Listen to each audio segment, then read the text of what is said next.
Hello from Israel, I'm Avi Melamed. A very interesting development occurred in the context of the war in Yemen with the attack of Houthis on a Saudi naval ship offshore the port city of Hadida, located in the southwest of Yemen. In a military perspective, some will argue that that attack is an attempt of the Houthis to try and to compensate their loss in other place, and that is the city of Maha, another Yemenite port city that reportedly was completely taken over by the Saudi-led coalition in the last couple of days. However, I think that that specific episode should be viewed in a wider context, and that is in the context of two major issues. One is the Iranian-Saudi power struggle, and the other thing is an Iranian message to the new American administration under the leadership of President Donald Trump. In order to understand that, I think that we have to look yet at another arena, and that is Syria.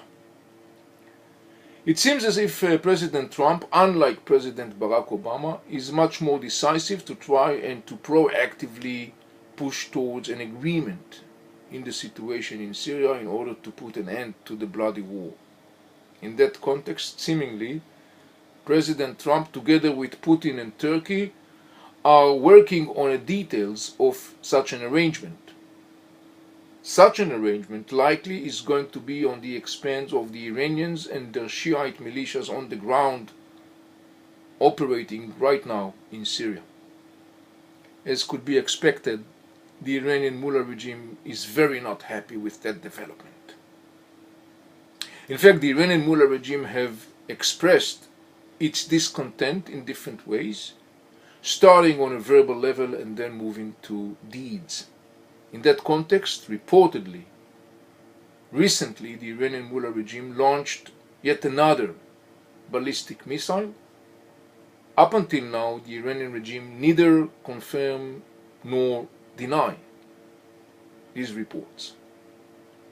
Thus, in that context, I think that the recent attacks of the Houthis on the Saudi ship in the Red Sea should be viewed as yet another Iranian signal to the United States. The essence of that signal is that Iran has in possession some negotiating cards, and it's very clear that Iran is trying now to define a kind of a new balance of deterrence in its relations with the United States of America. Obviously, the major change is the fact that the new administration is very much less friendly to the Iranian mullah regime in comparison to Barack Obama's administration. The Iranians realize that the comfortable days they had during the time of President Barack Obama and Secretary of State John Kerry came to an end. There is a new game in town.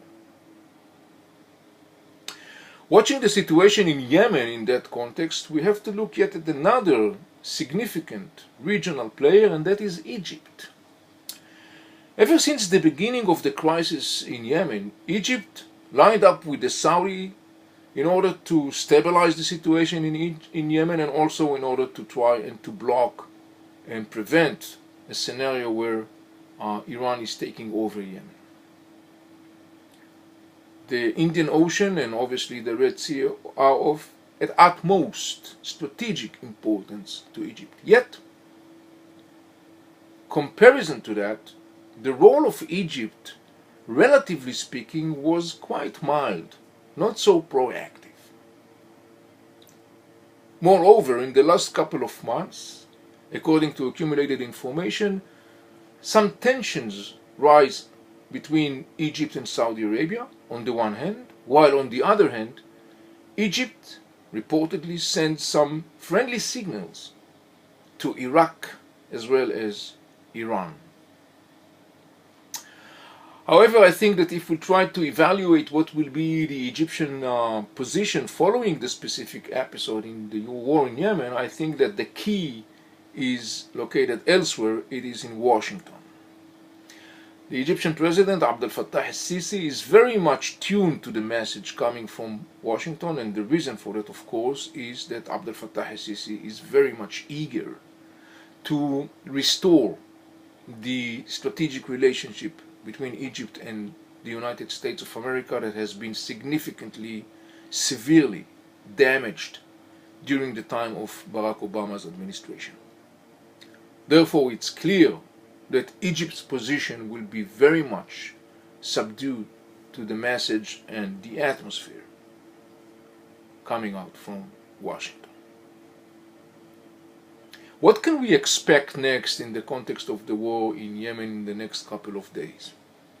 Are we heading further yet another escalation that may lead to a direct Iranian-Saudi collision in the area of the Indian Ocean?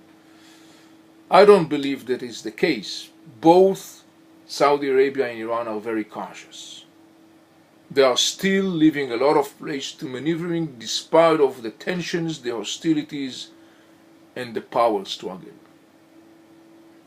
However, some analysts do not exclude the possibilities that the Saudis' next military steps will be further escalate. Up until now, Saudi has been deploying its air force significantly, taking advantage of the fact it has a very significant air force capacities, including, of course, the use of high precision weapons. One should therefore follow very closely the upcoming day and the following events in the context of the war in Yemen. From Israel, this is Avi Melamed. Thank you for watching me. Goodbye and shalom.